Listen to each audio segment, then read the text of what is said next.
sure if everyone's heard the news by now, but the government has announced another death blow to radio in this country. They've quietly announced on the CHU page on the Government of Canada website that CHU is going to be disconnected on June 22nd. And just like weather radio, there was no public consultation, no asking anyone how they felt about this or what the impacts would be or anything. Just a unilateral decision made by a government that clearly does not have the interests of Canadians in mind.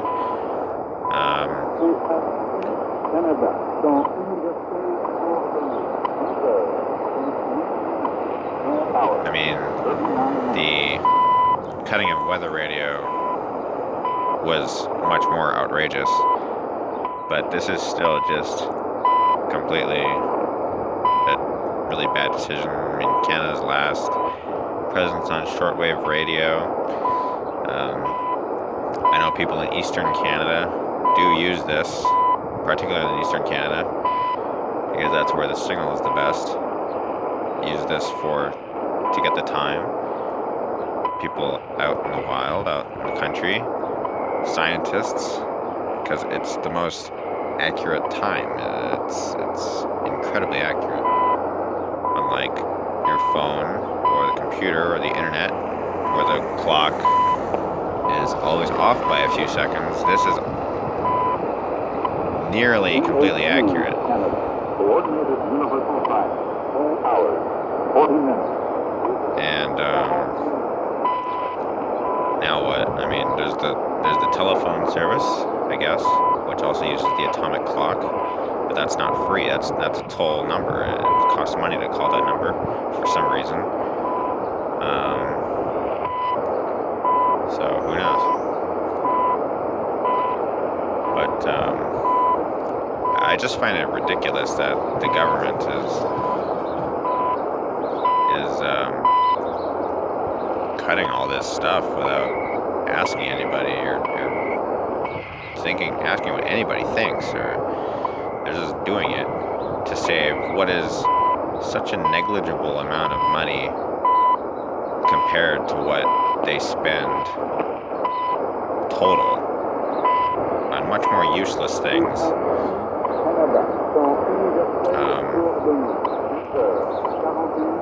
Like, I just don't understand why does the government, even not just this government, the Conservatives cut Radio Canada International in 2012. They gutted that, and now that's just, I mean, the Liberals have even made it even worse. But the Conservatives started that, and now it's just, Radio Canada International is just, I don't even know what to say about it. It's so terrible now. It's not even an international service at this point.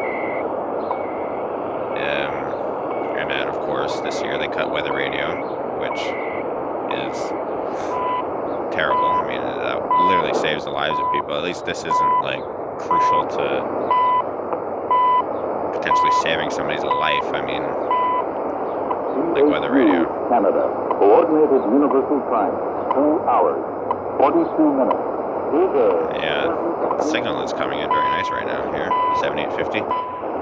The positive, I guess, is that people in Western Canada particularly can still tune in to WWV, and that'll provide the same service that CHU does. And to be honest, WWV is a better time station. But still, people in the eastern U.S. and eastern Canada, WWV does not reach them as well as CHU does, because it's based in Ottawa. The transmitter's in Ottawa. And so for people over there, this is a much more reliable option than WWV. And I mean, I doubt if WWVH, I mean, obviously that's even worse. It's in Hawaii.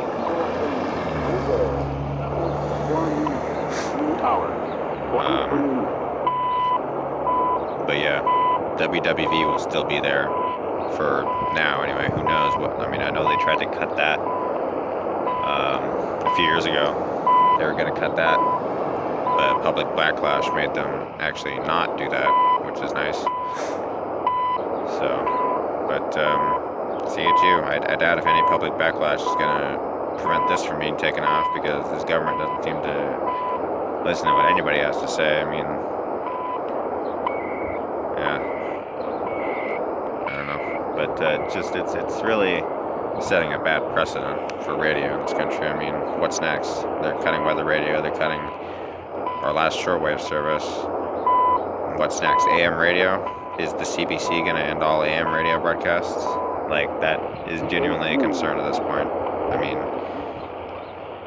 this government doesn't seem to understand how important radio is, especially in a country that is this big. Radio is by far the best and most reliable form of getting information. It's almost always able to be on the air. AM radio covers thousands of kilometers, shortwave radio even more. But I could totally see them ending AM radio service in this country. It's been done in several other countries. UK has ended all their long wave services pretty much now. I think I read that Japan is ending AM radio. Australia doesn't really have, I don't think, does Australia even have AM radio now? I don't even know. I know they ended their shortwave service, and people in the outback were kind of screwed over by that. Yeah, I mean, where do they stop? 45 minutes. What's going to be left of radio in this country if they keep doing this? I mean, there'll be FM stations. Wow, great. FM, where you can't hear that from, like, very far away at all. I mean, you go 50 kilometers away, and, well, you can't hear it anymore. I mean, it's not even less. It depends how powerful the transmitter is, obviously, but you can't rely on the internet and FM radio for all this stuff. It's just, I don't know if they don't understand that, or if they're maliciously trying to make people worse off. It's really hard to tell sometimes. But yeah, I don't know what to say. Universal time, 2 hours. We're still gonna have WWV, so that's good. Hopefully they don't end that.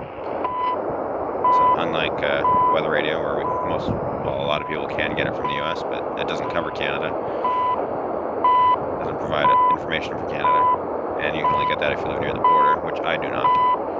So I don't have any weather radio at all. I will still have a time station though, for now, unless the U.S. decides to cut that. But if you want a QSL card from CHU, I would recommend tuning in as soon as possible and writing to them at their email. You can either email them or send them an actual letter. And I assume they're probably still sending them out, but who knows? I sent an email today, so I guess we'll see what happens. Yeah. If they can still get a QSL card in each of the 3 frequencies before they close for this year. And, yeah, I don't know. I guess see what happens. But yeah, CHU. It's another casualty in Canadian radio.